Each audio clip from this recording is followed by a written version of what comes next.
अस्सलाम वालेकुम एवरीवन। क्या हाल है, कैसे हैं आप? उम्मीद है सब ठीक होंगे। आप सबकी दुआओं से अल्हम्दुलिल्लाह मैं भी बिल्कुल ठीक हूँ। तो चलते हैं वीडियो की तरफ। आज मैं आपसे बात करने वाली हूँ घर की ख़वातीन अपने घर में किस तरह खुश रह सकती है।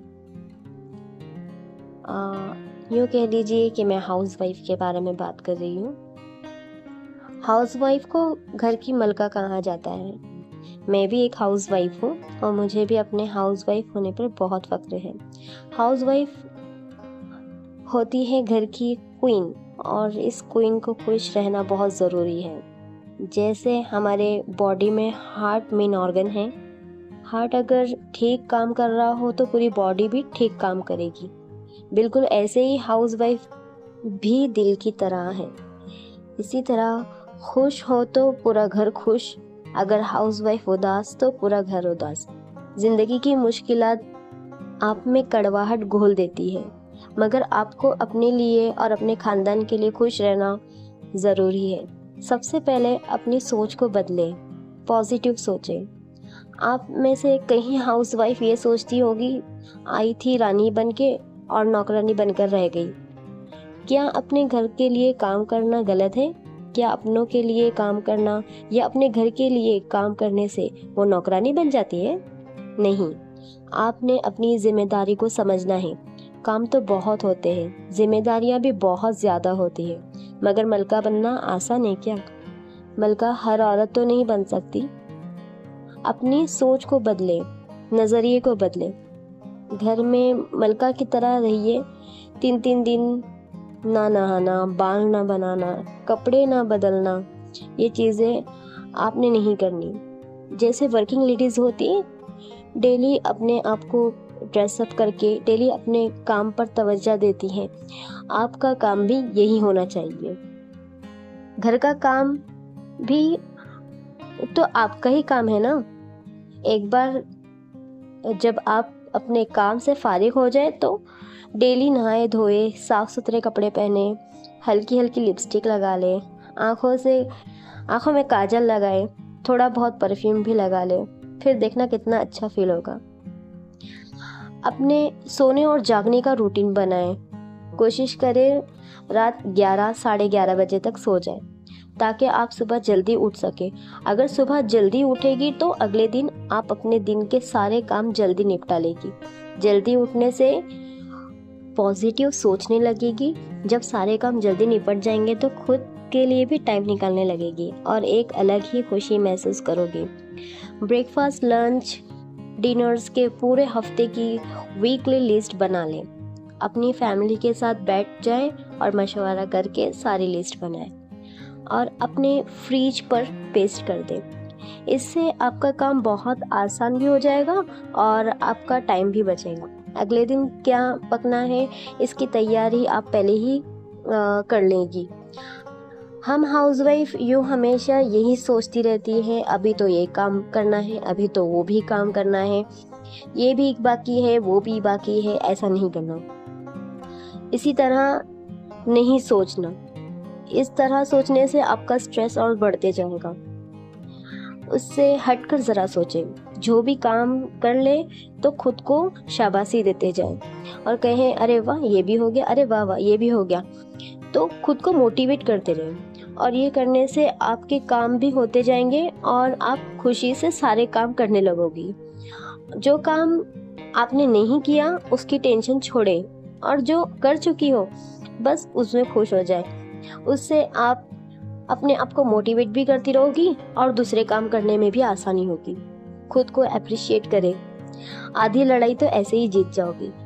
घर का माहौल पीसफुल रखें। घर को ऑर्गेनाइज रखें। किचन, बाथरूम, बेडरूम सब जगहों को साफ सुथरा रखें ताकि घर में अच्छी वाइब्स आए।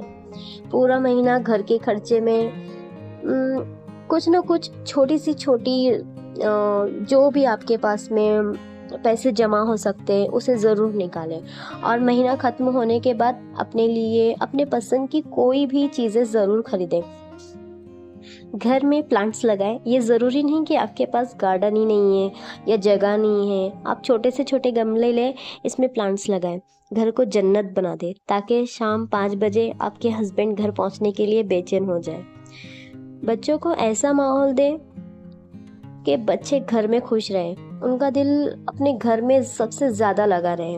उनके साथ खेलें, उनके साथ बातें करें, बच्चों के साथ छोटे छोटे मोमेंट्स को शेयर करें, बच्चों के साथ, हस्बैंड के साथ छोटे छोटे मोमेंट्स की वीडियोस बनाएं, फ़ोटो खींचें, खुश रहिए और हंसने खेलने बात करें, मोमेंट्स को एंजॉय करें, बच्चों को इनकरेज करें, मोटिवेट करें, हस्बैंड को भी अटेंशन दें, हस्बैंड की केयर करें, उन्हें प्यार दें, उन्हें इनकरेज करें। ये ना सोचे कि वो तो मुझे इनकरेज नहीं करते, मुझे तवज्जो नहीं देते, मुझे अप्रिशिएट नहीं करते, तो मैं क्यों करूं। ऐसा होता है ना, हम लेडीज़ हमेशा यही सोचती है। तो ऐसा ना करें, पहल आपने करनी है। जब आप पहल करने लगेगी तो ज़रूर आपको भी पॉजिटिव रिस्पॉन्स सामने से भी मिलेगा। बात बात पर ना झगड़े, ना गुस्सा करें, अपना ख्याल रखें। याद रखें, ज़िंदगी जितनी ज़्यादा सादा होगी, स्ट्रेस उतना ही कम होगा। दूसरों से अपना कंपैरिजन ना करें। फला के पास इतनी बड़ी गाड़ी है, उनके पास सोने के कंगन हैं, मेरे पास देवर नहीं है, या फिर उसके पास तो बड़े बड़े डिनर सेट हैं, मेरे पास नहीं है, मेरे पास वो नहीं है। ये सब चीज़ें आप बिल्कुल अपने दिमाग से निकाल दें। फला के बच्चे इतने लायक हैं, इतने ज़हीन, बहुत अच्छा पढ़ते हैं, हमारे बच्चे वैसे नहीं हैं। ये भी सोच आपको, नेगेटिव सोच बिल्कुल नहीं रखनी। इससे हटकर ज़रा सोचें, जिससे आप बहुत ही ज़्यादा मनफी सोच रखने वाली ख़वातीन कहलाएगी। ऐसा ना करें, कभी भी अपना कंपैरिजन दूसरों के साथ ना करें। ये देखें कि अल्लाह ने आपको क्या क्या चीज़ों से नवाजा है। दुनिया में बहुत से ऐसे भी लोग हैं जिनके पास तो ये भी नहीं है। जो आपके पास है, इस बात के लिए अल्लाह का शुक्र अदा करें। किसी को अपने से बढ़कर देखे तो उससे जलस ना हो, उससे दुआ दे। अल्लाह ताला का फरमान हमेशा याद रखे, हसद इंसान की नेकियों को इस तरह खा जाता है जैसे आग लकड़ी को। अपनी लाइफ को इंटरेस्टिंग बनाए, कुछ ना कुछ दिलचस्पी पैदा करें। ये दिलचस्पी कहीं से नहीं आएगी, ये आपको खुद से क्रिएट करनी पड़ेगी। अपनी डेली लाइफ से अपने लिए थोड़ा सा टाइम निकाल है, ऐसा टाइम जो सिर्फ आपके लिए हो, जिसमें कोई इंटरफियर ना करे। आधा घंटा, 1 घंटा या 1.5 घंटा, जितना भी आप निकाल सकती हो। इस वक्त में आप वैसा काम करें जो आपके दिल को अच्छा लगता हो, जैसे पेंटिंग हो गया, या फिर आपको खुद के ऊपर, जैसे खुद की केयरिंग करनी हो गई, फेशियल ब्लीच या कुछ भी, नेल को आर्ट देना, या कुछ भी आप अपने लिए कर सकती है। किसी दिन अगर फारिग बैठ जाएं और सोचे शादी से पहले आपकी क्या हॉबीज़ थी, क्या करना अच्छा लगता था। अगर मैं मेरी बात करूँ तो मुझे खामोशी में इबादत करना ज़्यादा अच्छा लगता है, जिक्र करना ज़्यादा अच्छा लगता है, उससे मुझे कुव्वत मिलती है। मुझे तन्हाई में इबादत करना अच्छा लगता है, उससे मुझे अलग ही एहसास होता है। जब मैं अपनी मुश्किलें, मुसीबतें जो भी हैं हल होते हुए जब अपनी आँखों से देखती हूँ तो मुझे और ज़्यादा मजबूती मिलती है और मैं और ज़्यादा अल्लाह के करीब होती जाती हूँ। और मैं जब भी रोटी या खाना कुछ भी बनाती हूँ तो मैं दरूद शरीफ का विर्द हमेशा रखती हूँ। मैं अपनी लाइफ का ना एक मोमेंट आपसे शेयर करूँगी कि मेरे 2 बच्चे जब हुए थे तो मेरा बड़ा वाला बेटा सिर्फ और सिर्फ 3 साल का था और जैन बहुत ज़्यादा छोटा था। तो ये 2 बच्चों को अकेले संभालना, जो कि मेरे सास और ससुरे कोई भी नहीं है यहाँ संभालने के लिए, तो जाहिर सी बात है मैं मायके में थी, तो आसान नहीं था संभालना। मुझे ऐसा लगता था मैं अपने घर कभी लौट ही नहीं पाऊँगी, मतलब अपने हस्बैंड के यहाँ पहुँच ही नहीं पाऊँगी, मैं सिर्फ मायके में ही रह जाऊँगी। मैं बहुत ज़्यादा स्ट्रेस में रहती थी। क्योंकि तैयब ज़रूरत से ज़्यादा सताता था, रोने लगता था। मैंने अपना रूटीन बदला और रात में सोने से पहले 33 मरतबा अल्हम्दुलिल्लाह, 33 मरतबा सुबहान अल्लाह और 34 मरतबा अल्लाहु अकबर ये पढ़कर सोती और आयतुल कुर्सी की तिलावत करती। और हाँ, और फजर के वक्त में हमेशा है ना 1 घंटा निकाल के 1 घंटे में माशाल्लाह से मेरा सूरह बकर और सूरह रहमान, पहले तो मैं सूरह रहमान पढ़ती हूँ, उसके बाद में सूरह बकर। तो इससे क्या हुआ, धीरे धीरे तैयब ने रोना बंद कर दिया और मैं अपने आप में मजबूती हासिल करती चली गई। अब मैं ऐसी हो गई हूँ कि अकेली दोनों बच्चों को संभाल सकती हूँ और वो भी स्ट्रेस फ्री। तो मैंने अल्लाह से अपने लिए ताकत मांगी ताकि मैं अपने बच्चों को संभाल सकूं और अपने लिए कुछ कर सकूं, और नमाज को शामिल किया और फजर के बाद बहुत सारी आसानियां पैदा होती चली गई। अल्हम्दुलिल्लाह अल्हम्दुलिल्लाह, अल्लाह का लाख लाख शुक्र हो। और आज मैं अपने दोनों बच्चों के साथ बहुत ज़्यादा खुश हूँ। वैसे तो हाउसवाइफ के बहुत ज़्यादा मसले होते हैं, उन्हें फुर्सत ही नहीं मिलती, वो थक हार जाती है। तो पता नहीं उन लोग को अलग अलग माहौल से गुजरना पड़ता है। घर का माहौल मतलब मायके का माहौल अलग होता, फिर ससुराल में जाती है तो अलग अलग प्रॉब्लम को फेस करना पड़ता है। तो मैंने एक बयान में सुनी थी कि जो औरतें ज़्यादा थक जाती हैं, तो एक मर्तबा बीबी फातिमा रज़ी अल्लाह ताला अन्हा के पास एक औरत पहुंची कि मैं दिन भर में इतना काम करती हूँ कि मैं थक जाती हूँ। तो बीबी फातिमा ने ये वाली तस्बीह दिए थे पढ़ने के लिए।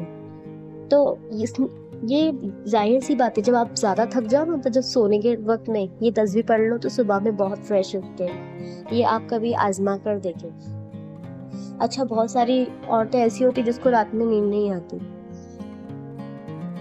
तो वो क्या करे कि रात में जब नींद ना आए तो ला इलाहा इल्लल्लाह मुहम्मदुर रसूलुल्लाह ये पढ़ते पढ़ते अपने दिल की तरफ तवज्जो दे और देखे, खामोशी से देखती जाए। इससे क्या होगा ना कि एक अकीदे की बात है, ये मैंने की हो तो मुझे इस पे ज़्यादा अकीदा है। अल्हम्दुलिल्लाह बहुत जल्दी नींद आ जाती है।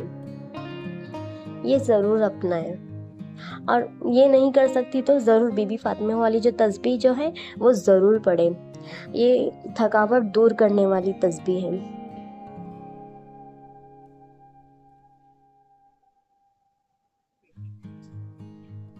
वैसे अगर आप नमाज की बात करें तो मैं एक बात बता दूं, नमाज अगर कायम कर ली जाए तो वैसे ही आप पाक रहती हो, 5 वक्त वज़ू करना पड़ता है, तो वैसे ही आप पाक रहोगी तो फीलिंग्स भी बहुत अच्छी आएंगी।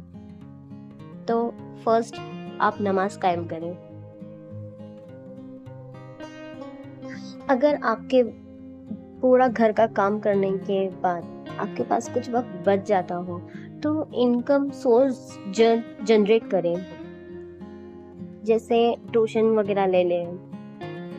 इससे क्या होगा ना कि आप है ना अपने आप में कुछ अच्छा फील करोगी, अपने लिए इनकम जमा करो, एक न्यू क्रिएटिविटी दिखा सकती है, ऑनलाइन बिजनेस कर सकती हैं आप।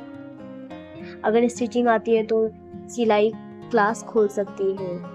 पूरा तो स्टिचिंग टेलर तो नहीं बन सकते, तो क्लासेस तो ले सकते हैं। वैसे मैं अगर अपनी बात बताऊँ तो शादी से पहले मेरी अम्मी मुझे हर एक चीज़ का कोर्स कराई, मेहंदी के क्लासेस, टेलरिंग का कोर्स, फैशन डिज़ाइनिंग तो मैंने की हूँ, और मैंने शादी से पहले मेकअप आर्टिस्ट का भी कोर्स किया। फिलहाल इस वक्त मैं हाउस वाइफ हूँ। अब मैंने कंप्यूटर का भी कोर्स किया, लेकिन किस्मत की बात है कि मैं एक हाउस वाइफ। ये भी जिंदगी हर किसी को नसीब नहीं होती। जो हाउस वर्किंग जो वुमेन्स होती है, सॉरी मैं कहना चाह रही थी, मेरा मतलब था जो वर्किंग लेडीज होती है उन लोग को खुद के लिए भी टाइम नहीं मिलता, अपने बच्चों के लिए टाइम नहीं निकाल पाती। तो उनके कंपैरिजन में तो मुझे ऐसा लगता है कि हम लोग बहुत ज़्यादा ठीक है उनके मुकाबले में, क्योंकि मामूली बात नहीं है, क्योंकि उन लोग को आउट ऑफ वर्क करने के बाद में घर के भी डेली के काम उनको आकर करना ही पड़ता है। जॉब से जब वो रिटर्न आती है तो उन्हें वो करना ही पड़ते हैं। आई होप आपको ये सारी चीज़ें आपको अच्छी लगी होगी। खुश रहने के लिए अपने आप को मोटिवेट करने के लिए आई होप मैं आपको मोटिवेट की हूँ।